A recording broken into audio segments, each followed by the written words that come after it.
Hello and welcome to this yet-to-be-named movie podcast. I am Will from Will's Game Talk, and with me is my good friend Link from Tubbin and Chuggin. And today we're talking about Point Break, because you and I watched Point Break together recently. That we did.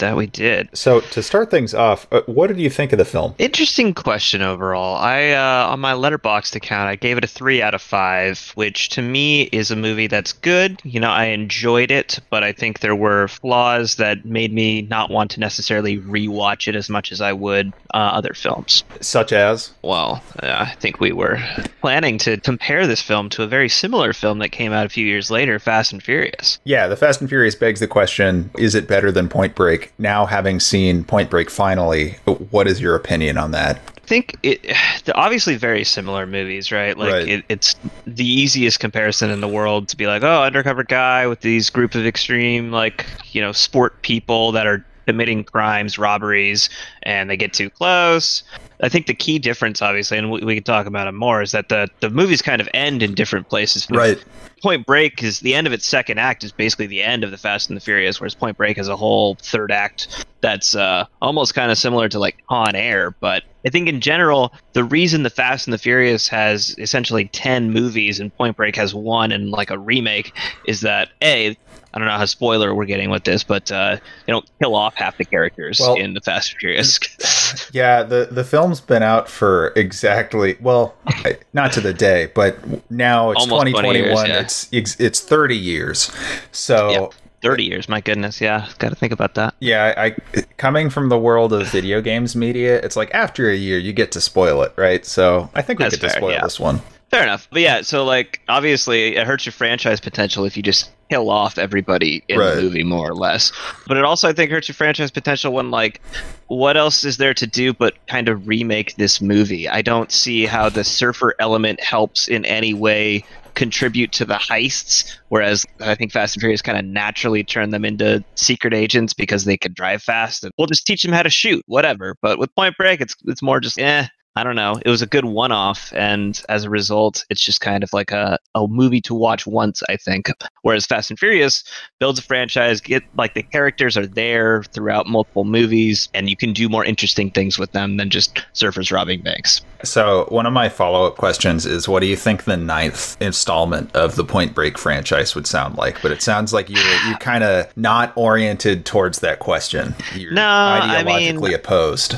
I don't know how you get to the third one, put it that way. Like, maybe there is a Tokyo Drift version of Point Break where you have like whole new surfer characters somewhere, and at the end of it you bring in like a cameo by Johnny Utah or something. That's a really good question, dude. What does Justin Lin's Point Break look like? I feel like Justin Lin could probably make a pretty good Point Break movie. Absolutely. No, I completely agree. No, but like, I'm thinking of like the surfer guy from Terrace House. Like, he would be one of the main characters for sure. Sure. Yeah, maybe just bring in like a whole different style of like Okinawan surfing or something. We're gonna make it PG-13, right? Oh, absolutely. Yeah. Absolutely. Okay. And they're gonna like shoot fewer criminals, right? That's gonna be way more empathetic. That was like one of my other weird things with this movie, is that it just gets so bloody so quickly out of basically nowhere, and I was not expecting it at all. Did you find Patrick Swayze's performance compelling? So it's weird because he kind of starts out the movie as like he feels like a Buddhist or something, right? Like, oh man, you don't know like the philosophy of surfing. You don't really know why we're doing this, right? And then at the end of it, he's just like straight up murdering dudes for pretty much no reason, and I didn't understand that turn.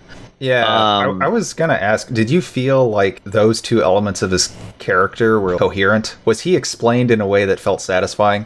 See, I feel like there is a way to make that character compelling in a way that makes sense, but I don't think this movie did it, and I don't even know if it had done it, if it would be a better movie, because I feel like it would have taken too long. You could have some kind of like weird background thing where like he's telling, to tie it back to Fast and Furious, when Dom is telling Brian how he went to jail for 2 years because he kept like wailing on a dude with a wrench, and I didn't mean to do that, but I did. I have this darkness inside of me, and maybe a extreme event brings it out or something. But I don't know. Patrick was just so chill this whole film. I don't know if you've seen Mindhunter. Have you seen Mindhunter? It's David Fincher. I have not. Well, his performance reminded me of the portrayal of Charles Manson in season 2 of that series. And I felt like if they got into more of why they explained why Patrick Swayze's character, Bodhisvata, was capable of like gruesome murder, I think that only would have made the movie darker. Like you said, I'm not sure it would have made it better. Yeah, because like the one main, I guess, kind of scene we get of that is like, yeah, I'm having some people over at my house, and like everybody there kind of knows him, but it doesn't feel like they're all willing to kill for him or something. It just feels like he's the cool surfer guy that's just like throwing a house party. He's like charismatic, and they look up to him, and he's older, but it's not. Can we talk about how like in the Fast and Furious, it makes sense that a bunch of street car drivers could steal trucks that are also on a road, but it doesn't make any sense why surfers are suddenly able to rob a bank with extreme precision? Yeah, there's a couple of things there. It seems like Point Break is more of a collection. To me, it felt like more of a collection of things that some 25-year-old thought was cool in 1991. And Fast and Furious, this is like a little more meta, but I feel like the structure of that movie is a lot more compelling, and I feel like the specific details are a lot more compelling. As you said, the things that the characters are good at apply to both the crime and just stuff that they like to do. Whereas Patrick Swayze's crew's ambivalence towards violence seems like really half-hearted, but also, why is everyone a marksman? Why is everyone like a high violence? Why are they outgunning the FBI? I didn't care that much, but I think it's less compelling than FF. Yeah. There's the whole scene at the beginning where Johnny Utah's partner, what was Gary Busey's name? I don't know, but Gary Busey. Old cop Gary Busey is like, you're going to laugh at me. I think it's surfers. And I'm like, yes, I am laughing at you. That doesn't make any sense. And he goes through these very tangential points of evidence. Well, they only rob places in the summertime where there could be waves, and this guy's got a tan line, so that means they're clearly surfers or something. I thought like there'd be lab a little elements more of there. sand. Yeah, I don't know. It's very clear immediately in Fast and Furious these are precision drivers. They're probably street racers. There's a few different crews. Go infiltrate them. Let's figure it out. This is just a weird hunch, and it feels like Keanu Reeves joins the FBI at this point and is basically just told, okay, go follow weird leads and don't do a regular job at all. There's like a throwaway line that's like, we're keeping up with our caseload. Right. But it doesn't feel like it. Feels thin like premise. That said, I did find the character performances to be more compelling in Point Break for whatever reason. Found them to be a little more convincing moment to moment, even if when I sat back and I thought things through, I was going, wait, why is this happening? That doesn't make any sense. Paul Walker's character, when he's getting huffy with the FBI, he sounds a little bit like a teenager getting huffy with his parents in a way that Keanu Reeves didn't in the exact same Keanu's got that scenes. more like kind of like stature to him of, hey man, did a flip or something, when the sergeant's just like, do you have any good news? And he's like, yeah, I learned a surf trick or something. Right. That felt like a good witty kind of response. Yeah, I just moment to moment, I thought the characters were a little more convincing for that reason. And Vin Diesel's character, Toretto, that's the one. Dominic Toretto. Yes. Dominic Doritos. He's not on screen a lot, and he like shows that he has respect for Paul Walker's character, but they don't really seem that tight until just later in the film. Well, they go for that drive in the car that they fix up and destroy that dude in the Ferrari. They don't seem like pals. That's for sure. Is there anything you think could be brought from Point Break into the Fast and Furious franchise to improve it? Since we're talking so much about Fast and Furious. Yeah, I don't know. The surfer element in general, I don't know how much that kind of helps things, but the idea that you're going into it's more of like an investigation, like a video game kind of quest almost, where Keanu Reeves doesn't know, Johnny Utah doesn't know this is the group you're going to be going in bed with. He's like literally just kind of asking around for information, and he happens upon a girl, and he goes on a completely wrong lead based upon like some evidence they find, and that's like kind of the Fast and Furious where they go after the Asian group, but it feels a lot more natural of like a progression and investigation and that kind of thing, whereas Fast and Furious is just like, look, you're going after these guys, we think it might be them, we don't know why. There's no a detective work, I guess. You could make it more of like a noir in a way, but at this point in Fast and Furious it just feels like a spy movie, so unless you're doing like a reboot, I wouldn't touch Point Break anymore. You basically copied it better when you started your franchise. So just kind of go from there. I could see that, but I could also see them.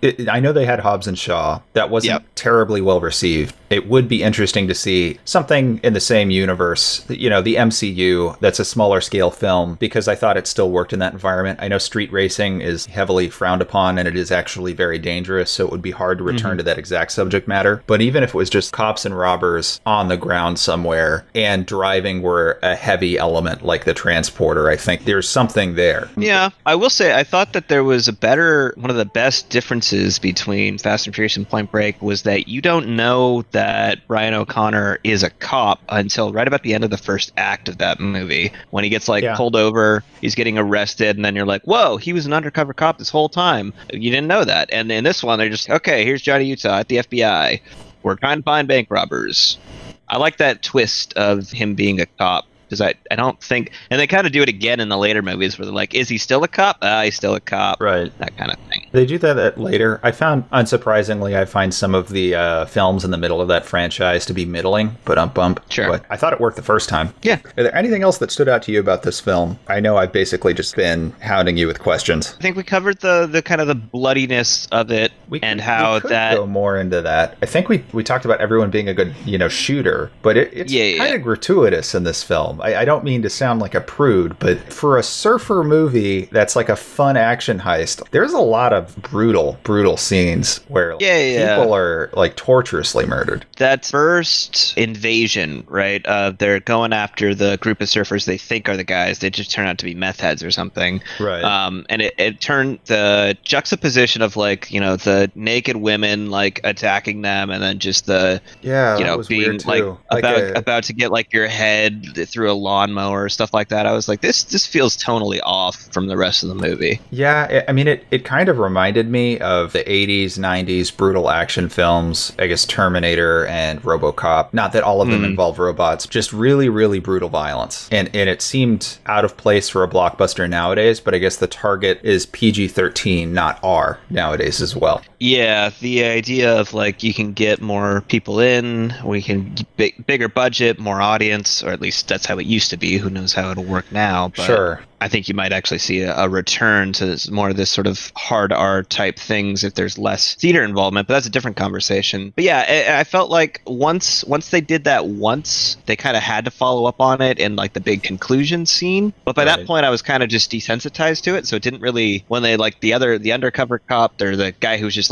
at the bank died, I was just like, oh, I've seen many people die, I don't really care as much, versus keep tying it back in Fast and Furious, a dude gets shot in the shoulder and I'm like, damn, is he gonna die? What's going to happen? Because you haven't had any escalation to that point. It just feels like the stakes are higher. Right. I mean, it is, again, funny that one is about a bunch of surfers who have decided to part-time rob banks, and then a bunch of organized crime, just a ton of organized crime, but organized gangs that also do street fights in street races in competition with one another. And they just have a way better sense of, how do I put this? They shoot way less quickly.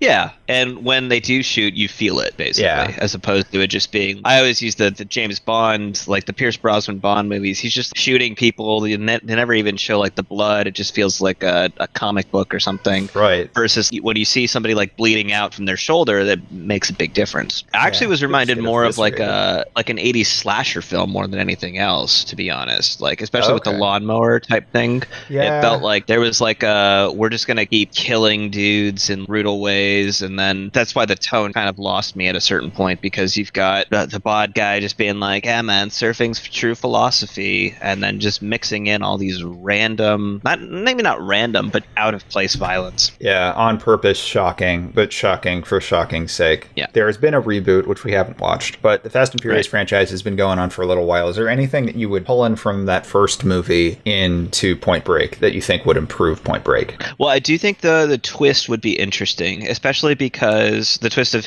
him being a cop, especially because when he's first getting involved with them playing football on the beach, so this is Johnny Utah. He was a OSU quarterback, Division I. Right. You get this oh, okay, cool. He's this guy. When you know he's a cop, I don't know, it doesn't work as well for whatever reason. It would have been actually pretty cool to go through 25 minutes of just thinking, okay, here's this college guy whose parents died. We are introduced in that scene where he's hitting on that woman who I guess has a job and surfs. Yeah, I guess guess she has a normal job.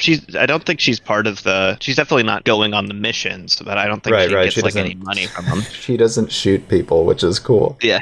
But yeah, the idea, like him giving that speech, right, where he's like, I was living for my parents and now they're both dead, so I want to live for me. The whole time I'm just like, he's just trying to get undercover. If I didn't know he was a cop, I feel like that would be better. I would turn down the violence until maybe that final bank scene so that it hits hard at that point. Sure. You could do like, again, the way they do the arrest scene in Fast and Furious with the Asian gang, they're just like, cops came, took my stuff, disrespected my family, that whole bit. Better than, we killed 3 of them and a DEA agent is mad, not because there's 3 dead people, but because his cover was blown. Yeah, in some ways it felt like a cartoon, just, dialed up to 11. Watching X-Men in the morning as a child, and like they're shooting lasers at each other, and it kind of doesn't matter, except in this film, they're all bullets, and no one cares that the criminals are dead.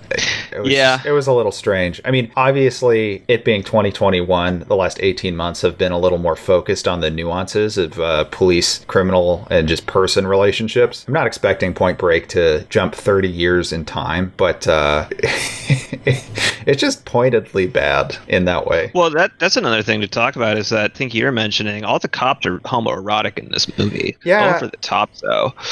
It was pretty over the top. I got the sense, and I'm probably off base, but they're trying to make it a locker room. They're like trying to make it locker be this disgusting den of hard-working, hard-partying men. You've got the hot secretary whose only job is to like type on the computer, and they're all just like hitting on her when everyone says stupid shit. I got the sense that it was a toned down kind of language, or a perverted kind of language. The kind of thing that would be going on in whomever's office this was based on would probably be worse, but they went hard homoerotic because they figured that might have like more of an appeal to both heterosexual gender profiles. I got the sense that it was supposed to be offensive but still appeal to heterosexual men and women in 1991. Well, I don't know about like appeal. I think it was more of this is what we think cops insult each other with. You couldn't possibly be a gay cop, could you? That'd be dumb. So we're just going to call you gay the whole time, or whatever the case may be. But I don't know how well it landed in 91. In 91, or just like in general. Do you believe that these are like cops that work together that maybe don't love each other but respect each other enough to get the job done and are just fooling around? I feel like there's a lot better examples of cops that do that. And I'm not saying you can't do gay jokes to make that happen. I just don't think it landed very well. I got the sense that they were trying to communicate that it was like a sports team and there were rivalries, and that was the dynamic the screenwriter was trying to create. I don't know if that's true at all. And I do think it's objectively funny when the man from Scrubs accuses Keanu Reeves of being young, dumb, and full of cum. Absolutely, really funny. Great line. But the rest of it is a little bit of an anachronism. Yeah. Well, it felt like, again, the escalation we were talking about with violence, right? You start out with that line and you feel like every line after that has to try to like one up it. And by the end of it, you're just like, come on, guys. Like, aren't you supposed to be doing a job here? Like, I don't fully understand the rhetoric. It's not like Top Gun banner is great when they're just making fun of each other like that. And then they kind of come together as the same team at the end. But never really got that sense in this one. It felt like almost an aping of Top Gun, trying to go after the 80s action movies, not really understanding the purpose for any of those scenes as a whole, but trying to elicit similar feelings from an audience. In some ways, Point Break is hollow, and I wasn't expecting to come away with that, because you hear Fast and Furious is a hollow franchise and also totally copies this movie that is in and of itself a copy of another Patrick Swayze film. I mean, you can see that. I do think that they both, in the end, kind of went for different things, as you can tell by their endings, in that, again, Fast and Furious ends where Point Break's second act ends. Right. And Point Break is like, we're going to make this dramatic sort of heist showdown at the end where everybody's going along, and then it kind of like goes like 3 endings too deep. Like they do the parachute scene, they do the bank robbery scene, they do the chopper scene. I guess it wasn't a chopper, it was like a low flying plane. They were trying to avoid radar. And then finally you have the end at the big 50-foot waves or whatever that he was going, or 50-year storm, whatever that was. It was a 50-year storm that he didn't know was going to happen. He just assumed that because he had meditated enough on the subject. Yeah. What do you think about that ending? It's a little I guess make your own interpretation. I guess so. I mean, I assume he died. That was Keanu Reeves' character assumes he dies.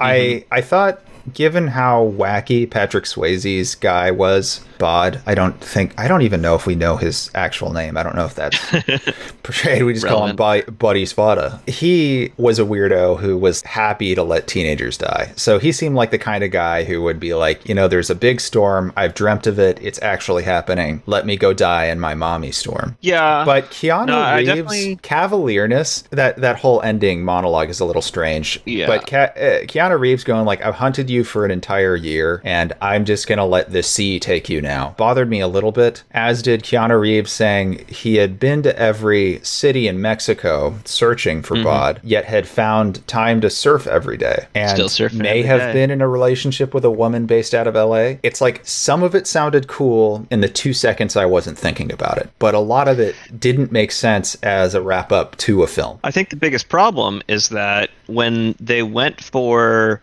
the 3-act structure that they didn't have enough time to really build the bond between Johnny Utah and Bod, because Sure. I didn't get the understanding at the end that like, yeah, I'm totally all in on surfing now. That's why I'm surfing every day, and that's why I'm going to let you go. It feels like most of the 3rd act is Bod trying to kill his new girlfriend, and then Johnny Utah is just like, yeah, okay, I'm still going to let you go, I guess. Yeah. It feels forced. It was it was sadistic.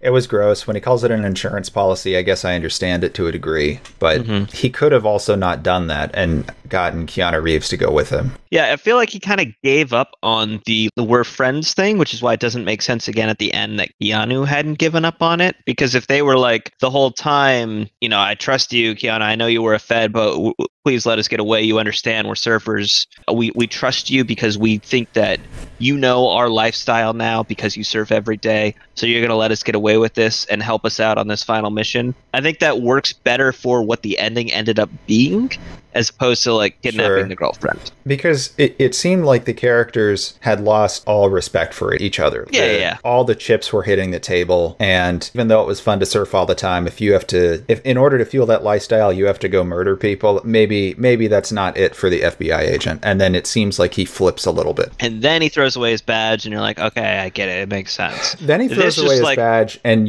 I was like, what the hell are you doing, man? You spent like you just like gave a monologue. You spent a year like searching for this dude, and you finally caught him, and now you're like, okay, I give up. I didn't actually want to catch him. Also, I don't want to be a cop anymore. The end. Very just kind of strange. Yeah. And I would say incoherent with the rest of the tone of the movie, which it was already tonally inconsistent. So yeah, I don't think it's like a very precise film in that way. Like, I think there's some interesting elements, and I like the outline of it, and I enjoyed watching it go by. But it's funny that we're basing our first show on this. I almost feel that trying to derive greater meaning from it will be fruitless, because there are so many inconsistencies with the way characters seem to think and move. Yeah, I guess one of my, I wouldn't call it a rule, but something I look for in movies is that I'm okay with your movie being dumb. It's very fine, but be consistently dumb throughout. Don't try to be profound at a random moment when nothing has led to that. It's probably not going to work. Yeah, that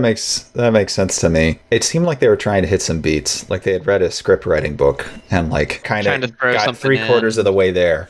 I wonder if, like, who are the principal writers on this thing? We should probably have that information on hand. The screenwriter's written some films.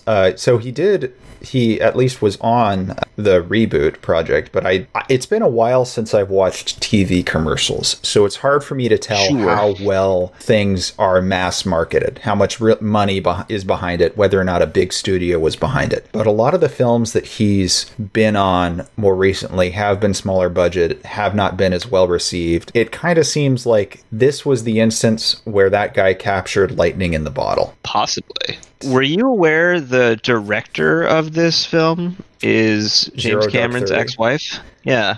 I didn't know she was, that makes sense. I didn't realize Hurt Locker, Zero Dark 30. Yeah. Did she do the Benghazi movie? No, I don't think so. Okay. And Clint Eastwood is American Sniper, right? Ben Affleck. Yeah. Okay. Yeah, that is interesting. I mean, I guess the violence makes more sense, but her 5th film. This was her fifth film? This was her fifth director.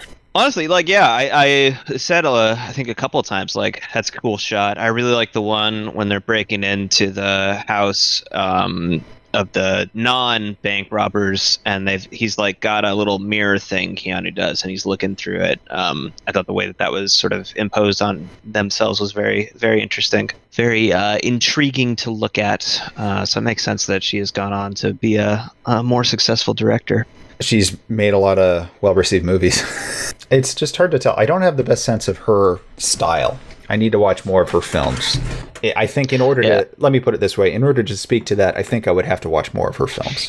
Yeah, I don't think A Point Break honestly has the same style as her most recent work, and whether or not that is something that she's changed over time or what, I don't know, but I think that she has talent and vision, at least to a certain degree, and can implement that well, and I think I'll put it this way, the direction of Point Break, I don't think was its problem. I do think the script. No. Every issue I had with it, like, was more like structural, more like moment to moment, like character writing. I thought there were points where, like, if the performers weren't as strong, I wouldn't have been sold. Yeah. You know? No, I think the acting was also very good. How do you feel about blockbuster movies, like, moving away from R ratings? I know you and I weren't teens during the time where that was big, but there are a lot of people who swear by R-rated blockbusters. Well, you still see it now, right? Like, people are begging for the Red Band trailer for whatever movie's coming out. They like, maybe it's a matter of, like, they've got to drop a few F-bombs in order for them to think it's cool, or, like, they think the blood needs to be there to make it more realistic. I don't know. Personally, I don't think a movie's rating has too much of an influence on how much I like it or not, as long as whatever the vision for the movie isn't compromised by it. Like, if you have to go to an R because you want a guy to say fuck 20 times, that's one thing, but if, like, you have to go to an R because of, like, a sex scene or, like, some sort of very uncomfortable sort of interaction, that's another thing.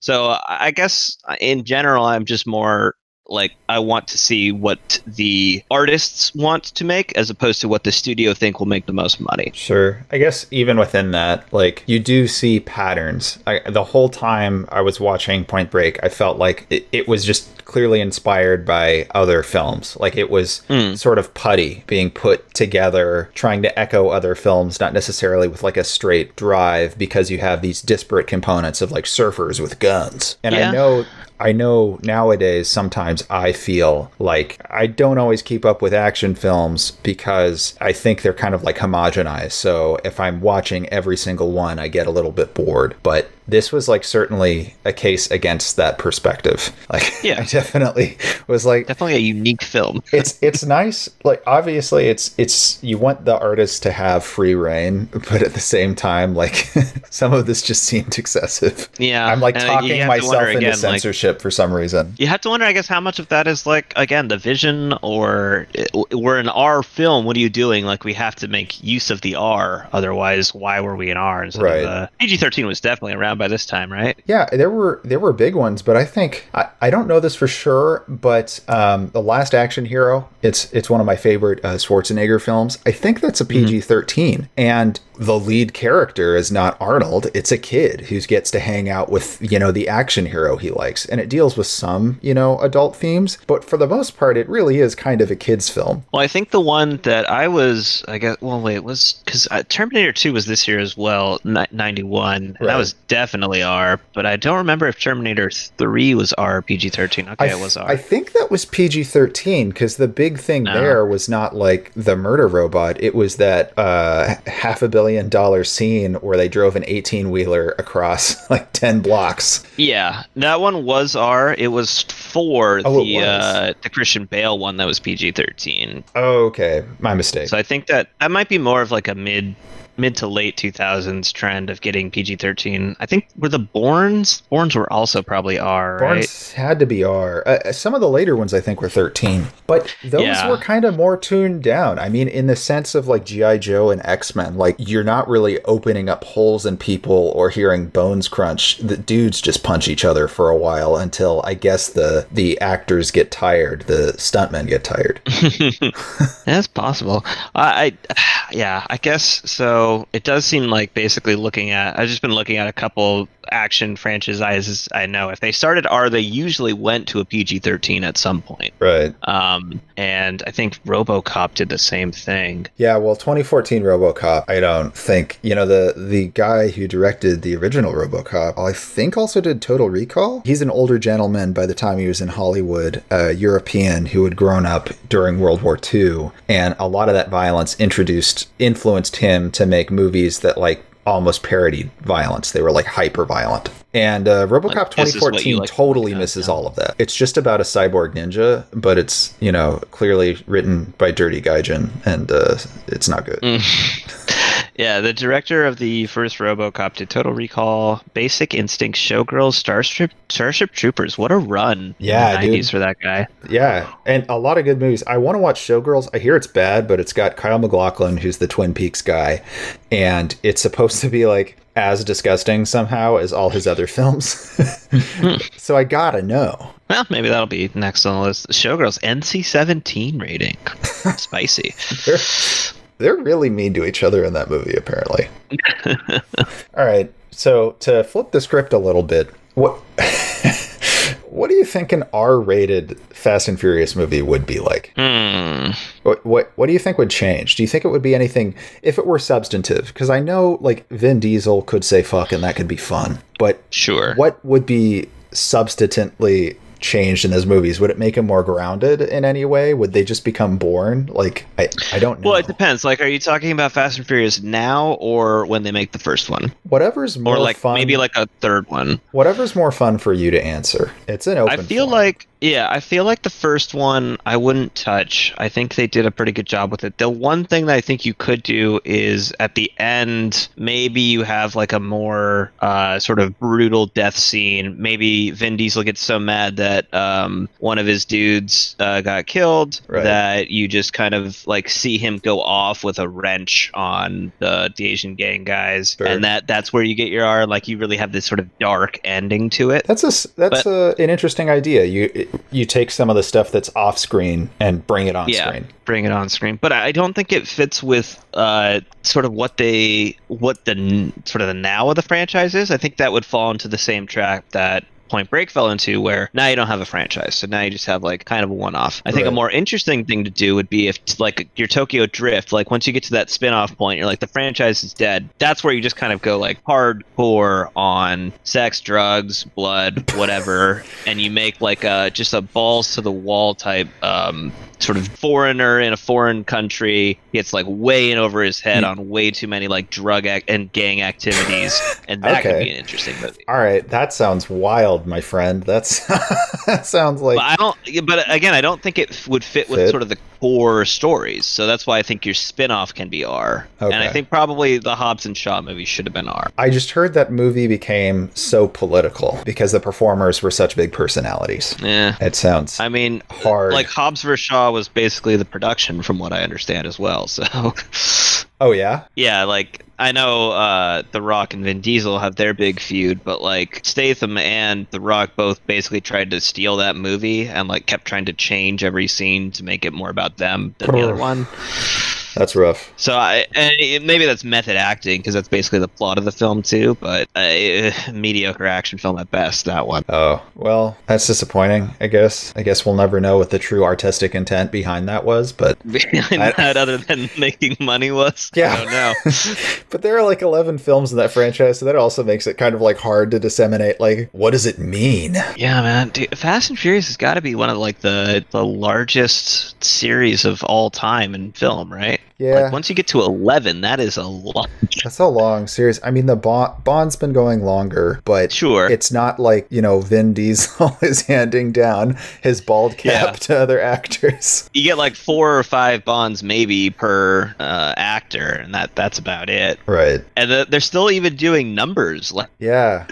That's like a Final Fantasy level of just like hubris of like, fuck it, throw a 17 on the box, they'll buy it. Yeah, I think there's probably a point in time where they go like, should we change it up? Does it make us look old? And then a point where they go like, no, this is funny. And then a point where it just becomes accepted. And I think that's where we're at, right? Yeah. Well, I think once they get to like an 11th main line, if they do an 11th main line one, that'll be the real test. Because once you hit like an even number like 10, you got to be like, okay, what's our pun for 11 gonna be? Like, we're gonna have a crew of 11. We're gonna call it the Toretto 11 or something. Just completely change it up, or I don't know what they do there. It does, in a sense, like when you have something that's running this long, like the audience is kind of in it, so you could really experiment, and it'll probably be something kind of silly, you know, like whether or not it's successful remains to be seen, of course, but in the same sense, like starting a new franchise is probably a little hard to get off the ground, but you really do have some creative freedom there with the kind of messaging you want to do. At 10 or 11, you probably have a similarly wide creative license for which to take things. Well, I mean, Too Fast, Too Furious can't be topped, so maybe they should just stop trying with the puns. I don't know. Have I watched that film? I don't recall. It's the one in Miami.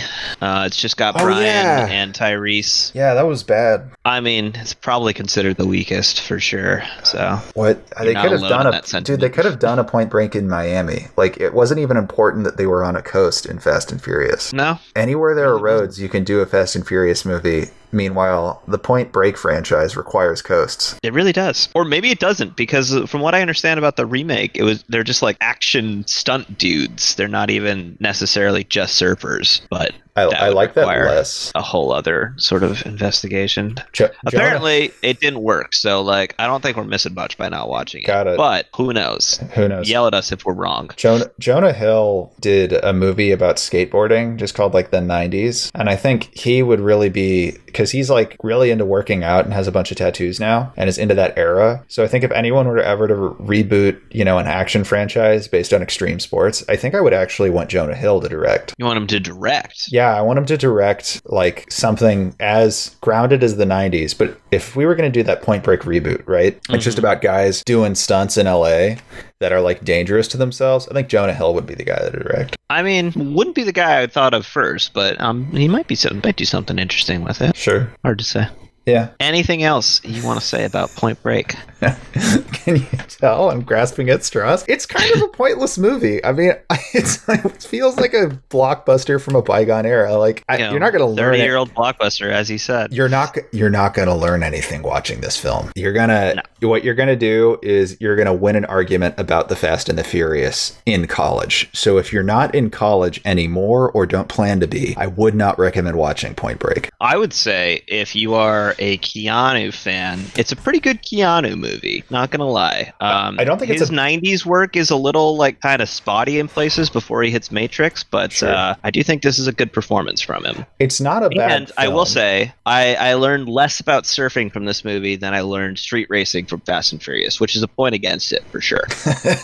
I still don't understand the philosophy of surfing, and they tried to spell it out 4 times and it didn't work any of the 4 times. Did they? I mean, they just seemed to like it. They just they expressed interest. I mean, the way some of the characters talked about it during our watch together, I mentioned Hackers because the way they talked about surfing like felt equivalent to the way those characters would talk about Unix systems or like Apple IIs. It just seemed like man, I love the idea this. That your whole like personality is based on the one hobby you have, and that's the only thing that your character and is. You're really into it, and you also like kind of talk like a rock star from the 1970s. But it's weird because they didn't evangelize it, at least that much. They felt like they were trying to exclude Keanu from joining at first because they're like, oh, that's definitely a surfboard. Looks like my 57 Chevy. Like, and I guess that's bad.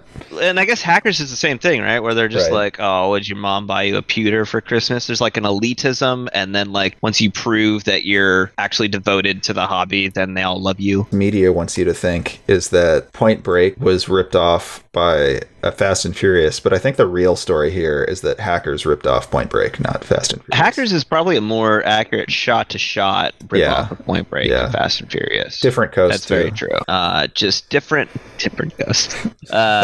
Just different. I guess sort of good guys and bad guys, but in the end, maybe they were all good guys. Well, when I think about like movies that were clearly like developed by old men and like try to self-insert what they think is cool for like what teenagers' hobbies are, it kind of lines up. I mean, if you talk like a rock star from the 70s, at the time of Point Break and Hackers coming out, you're 20 years wrong, right? Like, the 1970s are a cool time period for sure, but like, you're not hip. You're 20 years not hip. You're like Target hip.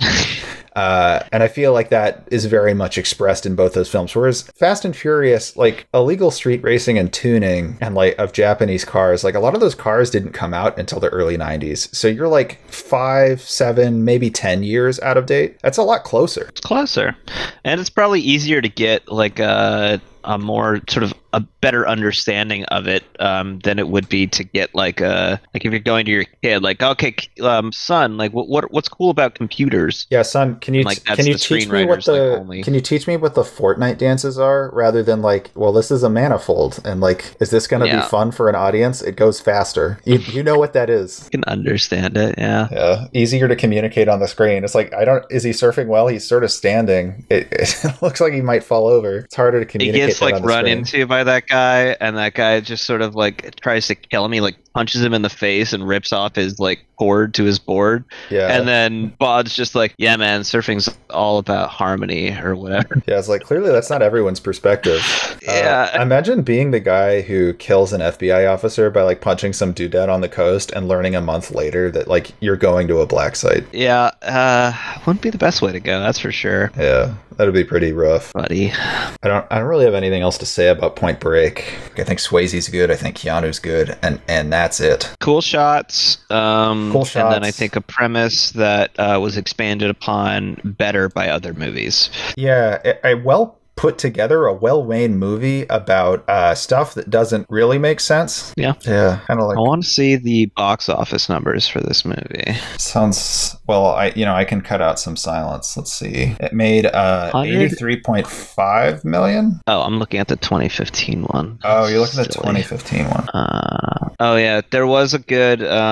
They said the name of the movie in the movie line. Yeah. When they're like trying to find the sand, it's like, good Point Break. Right. Which doesn't really, I think, make sense with the rest of like the description of the film. Like the Point Break is like right where the wave like sort of hits the land before the coastline. So you wouldn't want to be on that, right? Yeah, but like, how does that relate to the bankers or the surfers robbing banks? I just it feels like it sounds cool more than it is like deep. Maybe someone wrote a poem about it, and that was supposed to like roll like the Star Wars crawl before the film, and we just didn't see it. That actually, that would have been an interesting opening. Like a haiku that explains the connection between the Point Break. I like that idea. Yeah, the little like just text on water, and then like you see the surfers, and then maybe you see like the first bank robbery scene, and they're kind of like cutting back and forth, and maybe you get an idea of like, oh, the surfers, this helped them rob the bank somehow. That would have been a much better opening. Why did they do that? I don't know, man. I like as dumb as this film is, like I do think it could be expanded upon in like a good way. I do think that if the same company that produced like Burn Notice or something were on this for TNT or Showtime, like all the zigs and zags in the character development, rather than being compressed in like an hour and a half, but over a season or two, like that could be interesting. Yeah, so you're saying like this would be a better sort of mini series, like a 6 to 8 hour mini series. No, I mean, I think you could do 12, 15, 30 hours of content easy, because like there are a bunch of hot people in LA surfing and or being FBI.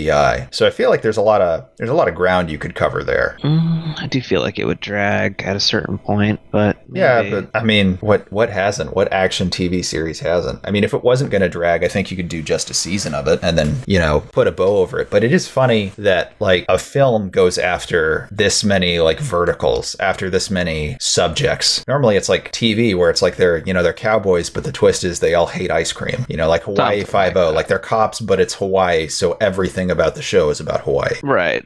But this, yeah, I do feel like this would be a better drama miniseries than an action movie. Yeah. Because if you build on those relationships better, again, it makes the ending hit harder. Whereas I just didn't buy it the way it was. All Tyler's, and I don't know why I remember Lori Petty's name in this film and not Keanu's or anyone's. Johnny Utah. But Johnny Mnemonic Utah. Johnny Utah and Lori Petty. Their relationship consists of like looking at each other longingly and telling each other to shut up. If there were fucking. Yeah, if there were more I would find that for one more convincing. You know, if Bod and he surfed together and went, man, this is a really pleasant weekend. I think you're my best friend before the betrayal. Maybe they don't say it out loud. Maybe they just lick each other's earlobes or, you know, whatever, or call each other. Show don't tell. Yeah. But you got to do one or the other. Right.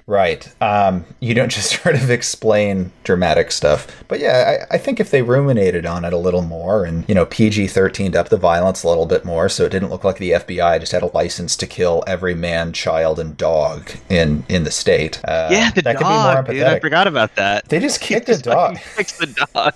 He kicks a bulldog and like it to just be goes fair, flying. Swayze throws the dog at him, but yeah, still not great. It's true, but like think about like doing parkour, right? Mm-hmm. And having to catch like a baseball or like a basketball at the same time. Like it's way easier to catch like a chess pass. I don't know anything about parkour. I hope that's clear. But imagine trying to kick a soccer ball while doing parkour through somebody's house. Like doesn't that sound harder than trying to catch a chest pass? Like he did a thing that was harder because it kind of looked cooler in motion and was more cruel because they're trying to show what a badass FBI agent he is. Yeah, I wonder if he was like originally the plan was he shoots it because he did that shooting training earlier in the movie and they're like trying to show like he never misses and that's why when he points it in the air it's weird. So and then they're like we can't just shoot a dog. Your hypothesis is they did the effect in post and they went this is a little much and then toned it down. What I'm saying is this was the compromise. Okay. Catherine Bigelow's vision was Keanu Reeves shoot the dog, and the studio was like, okay, maybe no. Guys, in 15 years, I'm going to justify the entire Iraq war, but until then, I need you to shoot this dog.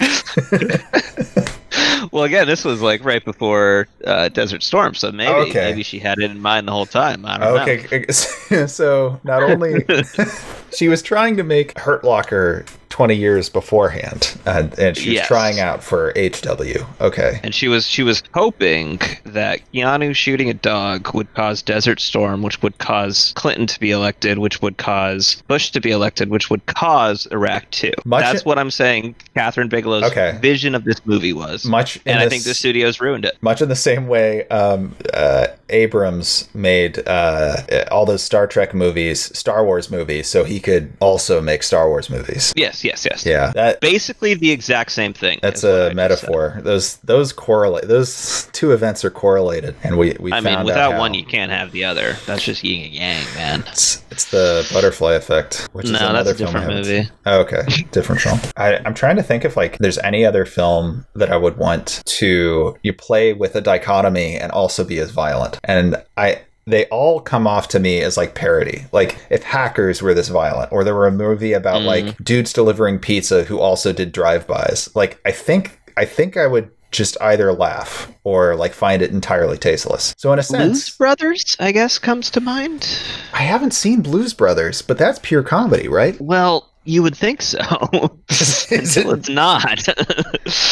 Why is Dan Aykroyd so serious then? So it's a serious film? So from what I recall, it's like the Joker's not a funny movie. His name is Joker. I mean, his name is Joker. It's true, but yeah. I finally found the name, by the way. Angelo Pappas. That's who Gary Busey's character is.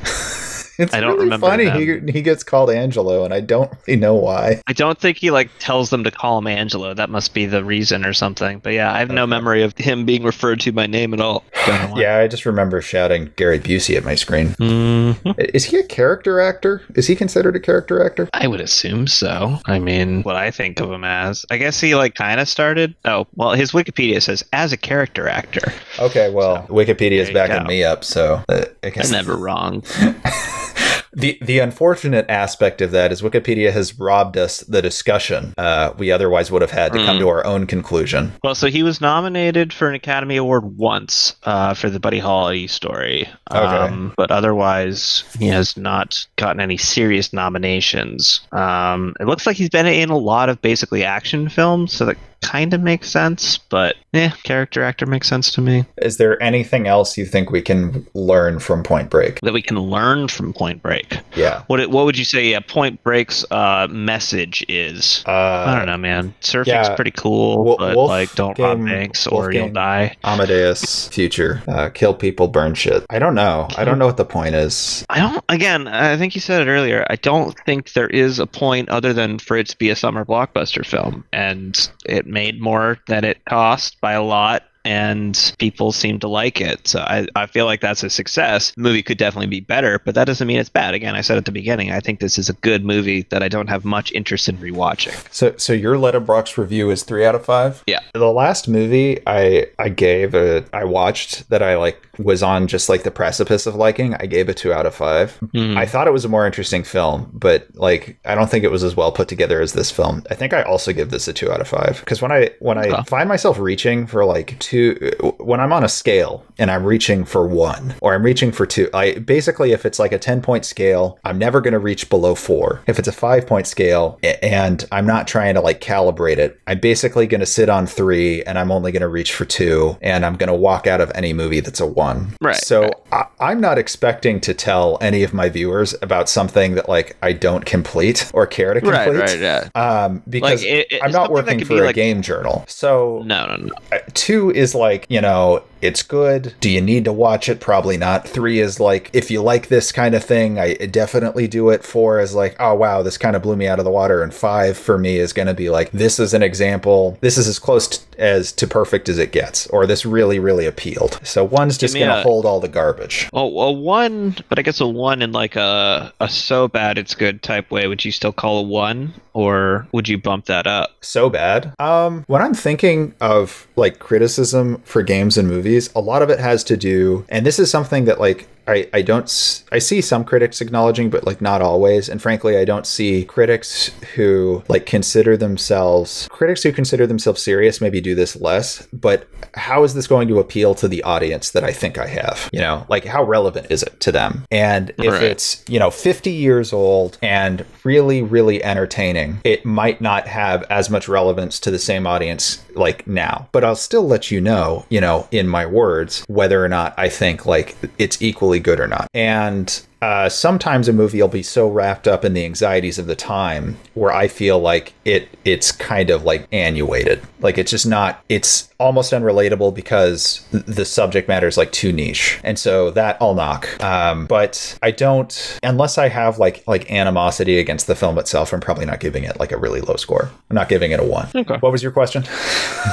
I got lost. Well, I was just wondering if you think that a movie that most people would agree is bad, but it's so The Room, it's so bad that it's good, does that end up being still a 1 for you? Or are there movies that could be ones that you do feel talking about? I would actually give The Room, I'd give it a 3, and not on, again, it's how do I think that wins for me in entertainment. Sure, there's a cult following around it, but moment to moment, there are actually a lot of really good funny beats or a lot of really good funny not jokes. I find The Room funnier than the sort of remake parody thing that James Franco did. So even though I would not say there's a lot to learn from any of the messaging behind that movie, there's not a lot to contemplate. If you like the technical aspects of movie making or you're there for a laugh, I think it is a 3 out of 5 film. Okay. How about you? Have you given this much thought? I know for the most part, you're more of a food and beverage critic, which is a different what I'm known take. For. I guess people's tastes are considered so niche when you're going outside media. I don't even see you ranking things out of 5 or 10 or whatever. I literally just say I liked it, I didn't like it. I think people that like this might like it. Like Sure. giving a number, I think in general is kind of weird. I do like doing it for movies for whatever reason. I like, if I'm gonna do a rating, it's probably gonna be a 5-point scale, just because I think that even 4 is like probably where it should be to me. But Sure. there's really no difference, like on a 10-point scale. Like what really is the difference between a 6 or a 7? Like, does it matter? Yeah. Probably not. Yeah, I mean, like as far as like The Room goes, I guess like I that's a movie that I look at and I'm just like, I don't think that what's making me laugh isn't what you were trying to get me to laugh with, and vice versa, kind of thing. That's interesting. And so from like an artistic point of view, I'm like, well, I feel like you failed in your intention, but you still made me laugh. So I don't know. Like, Sure. It was worthwhile to watch it, but you kind of failed in your original task. Sure. So that's where I think that the so bad it's good kind of thing comes into play. So Sure. I wouldn't want to like give that a rating, honestly, just because it feels weird. I guess a lot of the time my criticism is aimed at like what do I think the author is trying to do and how successful in that are they? And you're right, for so bad it's good stuff. You're either going to be incredibly cynical about it and try to follow through with that same strategy, or you kind of go, you know what, it's broken, but I'm going to judge it on this whole other set of criteria that I judge broken things for, which is what I probably will be doing if that's something, if I end up doing that kind of criticism. Like I don't really feel compelled to write about The Room because I feel like it's out there in the ether. Plenty of people have made people aware of The Room, either writing about it or posting it. You know, it's in the zeitgeist, and I don't think I would be adding to people's lives really by providing even a unique take on The Room. I don't think I have one, but even if I were to provide a unique angle that were really like somehow insightful, I don't think that would even help people discover The Room. And no. I don't find the author's intent all that interesting to deconstruct or interpret. So I don't plan to be doing a lot of so bad it's good criticism on my channel that's like thoughtful. But, you know, if I come across something that I think is worth people's time, I might not spend, you know, a podcast on it, or I might not do like a full-blown YouTube review of it, but I'll let people know about it. Sure. In the same way that you might not give it a number. Yeah. Well, put it this way. Let me turn the question around on you then. Like, what do you think? What's an example of a 5 for you? There's this novella that I love, which I've told you about, but I'm going to go into a little bit more, just because, you know, this is the first time in recorded history I've discussed this with you. John Hersey is an American journalist and Pulitzer Prize winning fiction author who wrote a lot around World War II. He was born in China, actually, but his parents were, I believe, American. And he did 6 months worth of interviews in Japan 6 months after the dropping of the bombs in Hiroshima and I believe Nagasaki, and just interviewed 1,500 people and constructed a narrative out of that and put it was first published, I believe, in the New Yorker, and then he created a novella out of that. And it's just incredibly compelling writing. The prose is fantastic, and it's, I think, a really insightful piece as well. So that, for me, like, just wins in a lot of ways. I feel like I've learned a lot. It's about a subject matter that I think is really interesting, even though it's heavy, and it's really well written, just moment to moment, like very compelling stuff. And Point Break isn't trying to achieve that same thing. I think it would be hard to write something like that unless you are really embedding yourself in some places where there's a lot of human struggle and strife. Those kinds of written pieces might be coming from elsewhere in the world today, and I might just not know about them because my literature classes in college haven't caught up to that. But I find that kind of piece really, really compelling. For films, I tend to like kind of smart political spy thrillers where they've got a few things to say about a specific moment of time, and the performances are really strong and the prose is really good. I'm a big one for like not clunky dialogue. That goes a long way with me. Like, your movie can be about, I don't know, a rubber tire rolling down the road. I don't really care as long as things are sort of moving around in a way that feels natural. How about you? What's 5 out of 5 for you? Movie, book, anything? So kind of like what you're talking about. Like, I feel like you can't judge Point Break on the same standard you would judge Citizen Kane, right? Like if Point Break it had a lot of the elements we're talking about, and I was like, that's a 5 out of 5 movie, I'd still be at the same time like, well, Citizen Kane is like clearly better, but they're both 5 out of 5 because they both accomplish what they wanted to accomplish. Okay. For me, like, I like to be entertained by movies more than I like to be told to like think too much by them. Like, I like a good sort of moral lesson that comes out of it with, like you said, dialogue that makes sense the whole time. I feel like these are real people doing things that they would realistically do in a situation they were put into. The one that most recently comes to mind, because I recently watched it, is Back to the Future. It's a movie that has a very clear goal. It's trying to say, like, well, what would happen if you went to high school with your dad? And also, a son taught his father how to be like a more stand-up person, and they use a time machine to get there, but all of the scenes sort of play into the next scene very well. You never felt like, what are we doing right now? Sure. You never feel like Marty McFly is back in 1955 and he's just suddenly adjusted. There's all these scenes throughout the movie, little like kind of camera bits where it's like he doesn't know how to open a bottle because he has cans in the future. Things like that make you feel grounded, realistic throughout the whole thing, with a message that makes sense, and it's technically well filmed. Yeah. I think the technical aspect is what elevates something from like a 4 to a 5 for me. Okay. It has to look pretty in a way. Okay. Or it doesn't have to look necessarily like pretty, but it has to have a style to it that's consistent with what the movie is going for. I agree with you on like the style and the filmmaking, and I feel the same way about like, you know, books, movies, games. Like, what is the communication style? It doesn't have to be totally consistent necessarily, but if the author starts breaking their own rules, like, is it for a good reason? And if it's not for a good reason, like The Room, is it, you know, compensating with hilarity? And if the answer is no on all fronts, then it's just bad. Yeah, like if they're like, oh, we changed the rules, and now this character died. Haha, wasn't that shocking? It's like, yes, but that doesn't mean it was good. Like, maybe I'll remember it, but I won't remember it for a good reason. That kind of thing. I probably wouldn't rewatch it. Yeah, unless I felt particularly hurt by the film's mistreatment of a character, I probably wouldn't even remember that. And I say that to further spite those kinds of storytellers. Yeah, that'll show them. I don't know if I mentioned this, but the novella I'm talking about is Hiroshima. Yeah, I remember you were reading it on one of our trips there. Yeah, I read it on that. I reread it. I mean, it's a novella, so, you know, I reread it a couple of times. It's a pretty fast read. Not the happiest read, but despite everything and the place it takes place in, it's a hopeful story, and a lot of the characters in it are, you know, they keep their chins up in a fun way that feels very genuine. Maybe I'll have to check it out. Definitely recommend it. Now, this Back to the Future you're talking about, wait, tell me more. Tell me more about that. You're saying the boy helps his father? I'm kidding.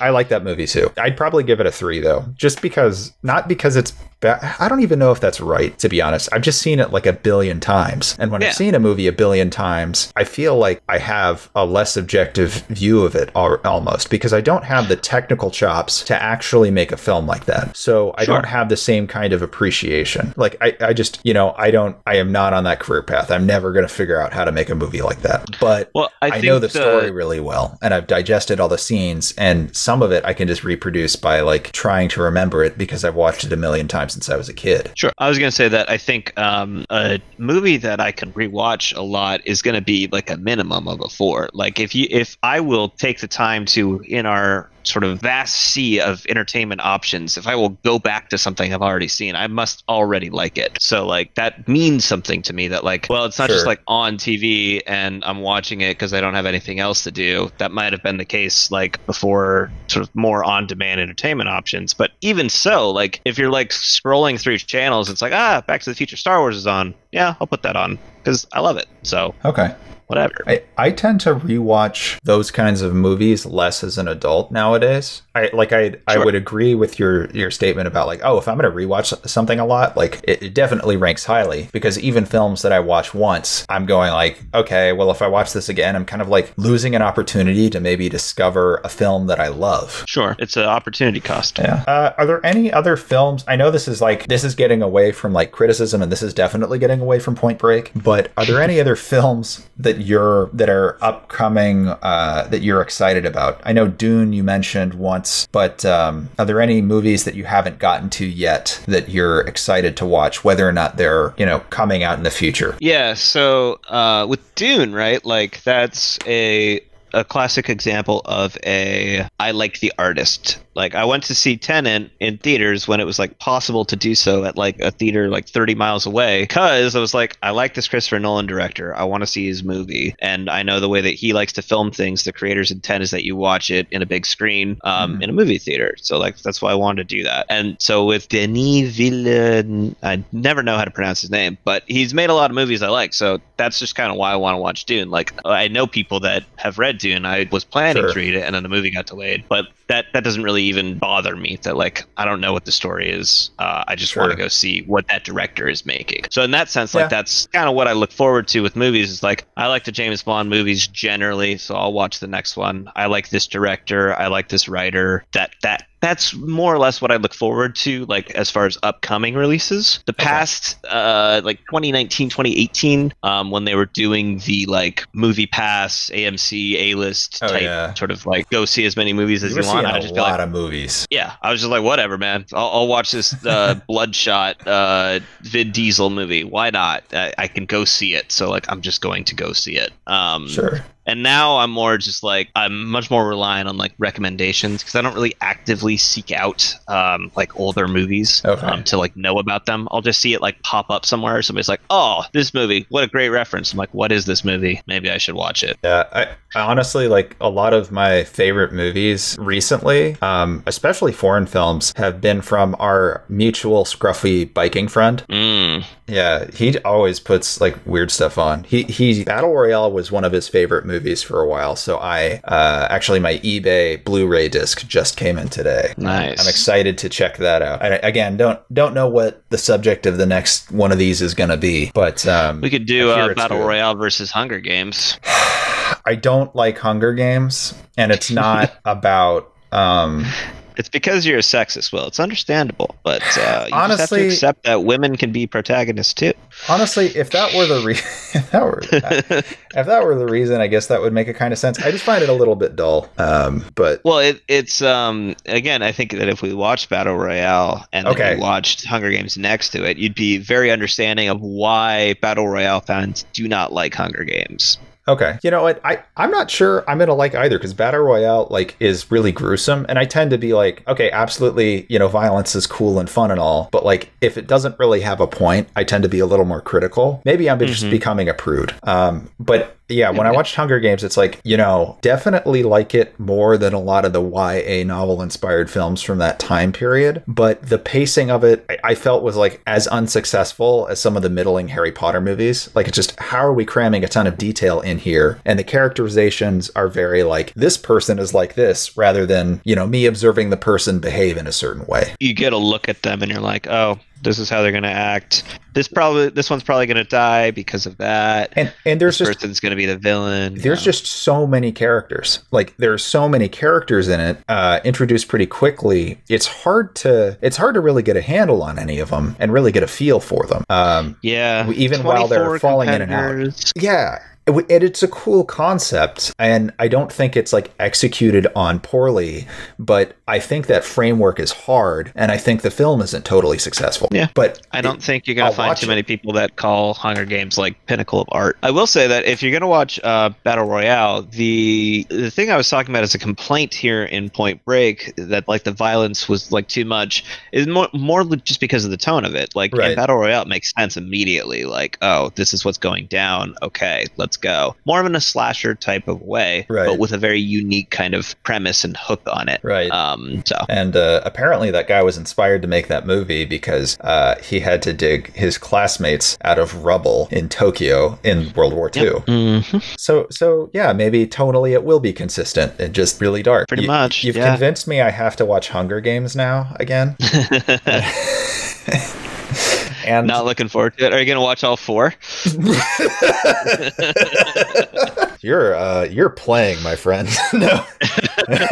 I don't know if this comes across, but like when it comes to media consumption, I'm actually kind of lazy. Like, unless I think it's going to really knock my socks off, I'm like, nah, I'll just play like Doom Eternal or something. There you go. But You're right.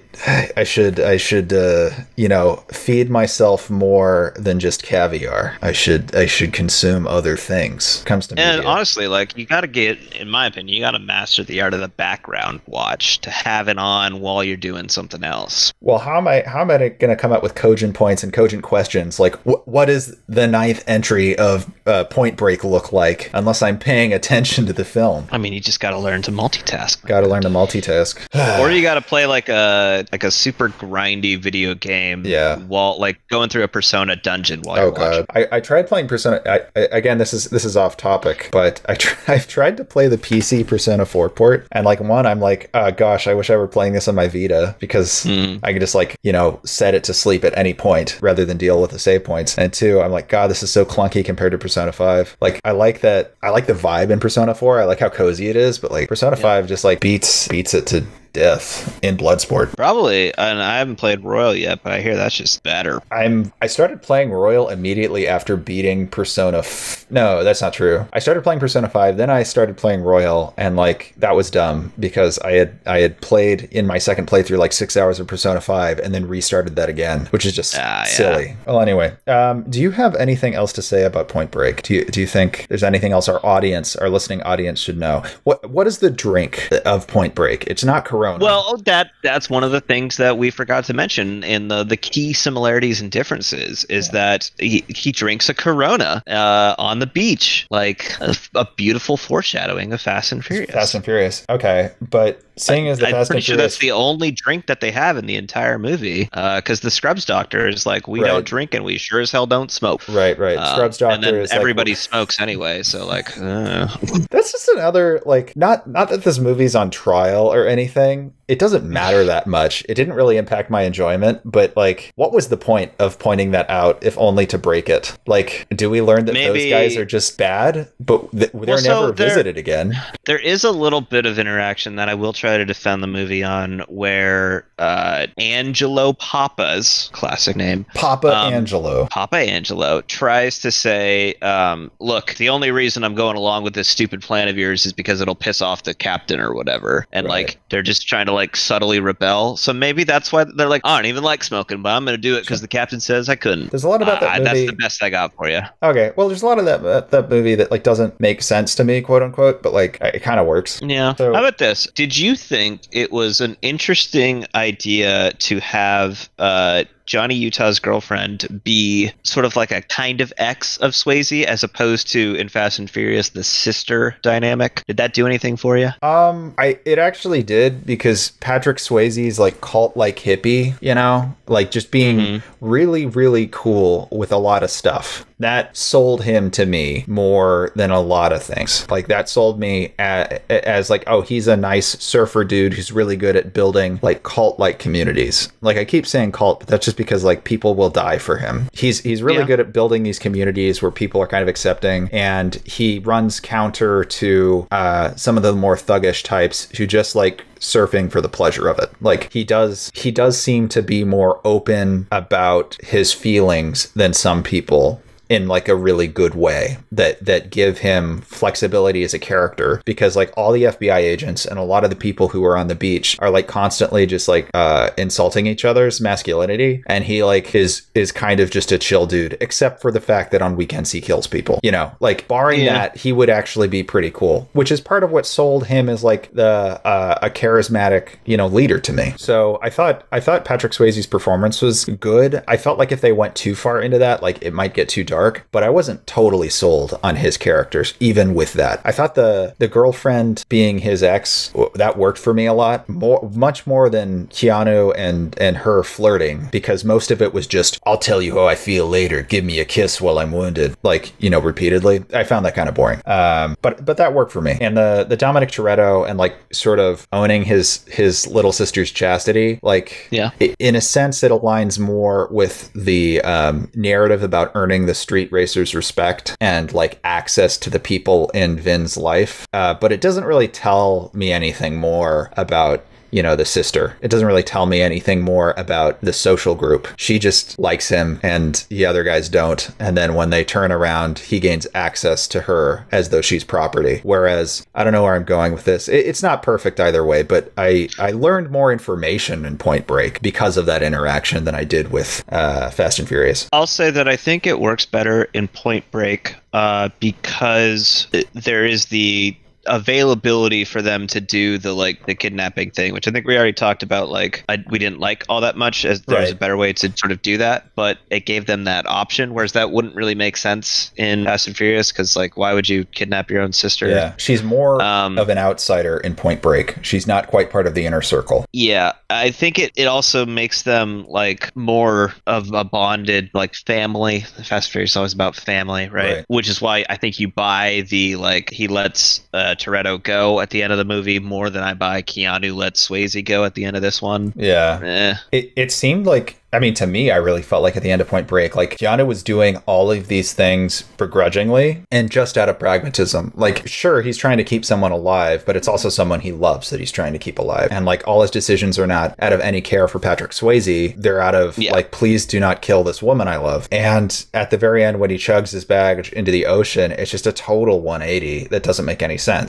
Right. And then also, how is Keanu Reeves going to fight more crime in Point Break 9 if he throws his badge in the water? Well, he's going to have to go the Brian O'Connor path of being brought back for a top secret mission. Okay. Undercover. Somehow. Yeah. They're spies now. But this time, because Brian O'Connor got promoted from LAPD cop to FBI somehow. So I don't know what Johnny Utah gets promoted to, from disgraced FBI agent to Secret Service, maybe? Surfers tried to kidnap the president. How about that? Okay, I like that. I didn't think of that detail, but that's very, very good. But I'm thinking something happens over international waters, and they need people who are really good at surfing on Interpol. Mm-hmm. That's what I'm thinking. They're outside Hong Kong, and they're just surfing. And it's kind of like was it Die Another Day, where they sneak into North Korea via surf? You remember that? Is that the 5th Die Hard movie? No, Die Another Day is the last Pierce Brosnan Bond film. Yeah. I kind of don't remember that. He gets tortured, though. I remember that scene. I think I saw half of that movie as a child. They basically they're sneaking into North Korea to intercept an arms deal and try to do something with North Koreans. North Koreans figured out he's James Bond. They kidnap him, torture him, and then they do a trade. And while they were doing that, the guy that he thought he killed, the Crown Kim guy, becomes a British fencer or something. It's a very weird movie, man. That's kind of interesting. But the surfing plot is not there, but it is at the beginning of the movie. So I like it though. Surfers in Interpol, and they're crashing an oil tanker in international waters. Yeah, absolutely. Yeah, that's the movie. Okay, we'll get Catherine Bigelow right on that. We'll get Catherine Bigelow on that. We'll say it's going to tie into the Zero Dark 30 verse, and then after that, we just have to fill out 7 more log lines, and then we're set. We'll go to Tokyo at some point for sure. What is the Point Break movie that takes place in Tokyo? Oh man, I thought we talked about it. It's got the Terrace House guy. Oh right, it's got the Terrace House guy. They're all just very chill, and none of them actually rob banks. You're just describing an episode of Terrace House, except it only has people who can surf on it. They only surf, and there are still Yakuza bank robberies going down. Okay. And it just turns out that the surfers aren't involved in any way. It sounds like a Wayans Brothers movie. It's like a twist you never saw coming. I like it. But the surfers in the end, they help out the cops to catch the Yakuza. Okay, so Johnny Mnemonic Utah is in Okinawa, and he's, for the most of it, it's 22 Jump Street, right? It's kind of a hilarious take on Point Break, but they're not actually surfing, and it's just his connection with surfing that connects him with the surfers who have specific details about a robber. Yes. It's somebody's brother-in-law who they hate, and they're willing to totally spill the beans. And it turns out that even though the surfers weren't helping, they weren't involved with the robberies at all, they were actually benefiting from getting a beach for themselves, a private beach. Okay. By helping them somehow. But at the end of it, they realized that the waves are for everybody, and so they open up the beach. Got it. So they learn their lesson and they open up the beach, and children play there. Yes. Okay. Yes. I think we've got. And then randomly at like the 2-hour mark, we just get a gruesome Yakuza torture scene, and we never mention it the rest of the movie. We get the guy who directed Ichi the Killer, Takeshi Mike, to direct a torture scene. Just the one scene in the middle of the movie. Yeah. And it has no relevance to the plot whatsoever. But that's how we get our hard R Point Break. Okay, 6. We got 3 movies down, 6 to go. 6 to go. on that bombshell, I want to thank you so much for appearing on this podcast. I hope to do it more with you. This has been a lot of fun. I enjoy your taste in movies. We'll have to. I like your pitch on watching 2 movies this time, and I think that's what I'll do. If you want to borrow the Battle Royale disc, let me know. But I should be all set on. I think all those movies are like on Netflix. Anyway, thank you for joining me, Lincoln. If you haven't already, you should check out Tubbin and Chuggin. If you're above 21, he isn't just snooty about alcohol. He will tell you what is a good value. He'll also tell you what is, really tasty. Neither of us encourage binge drinking at all, but if you like a beer or a liquor and you want to learn a little bit more about what's available, his channel is great for that. I run Will's Game Talk, which mostly does game stuff on TikTok and then sometimes YouTube, but occasionally I do an in-depth movie review if a movie really speaks to me. I think that's it. Do you have anything else you want to say? Point Break. Good try. Fast and Furious is better, but Point Break, not bad. I give it a 2. I think you gave it a 3. I gave it a 3. Yitz gets a 2.5. Roger Ebert, 1.5 thumbs up. All right. See you later, man. Bye. Bye.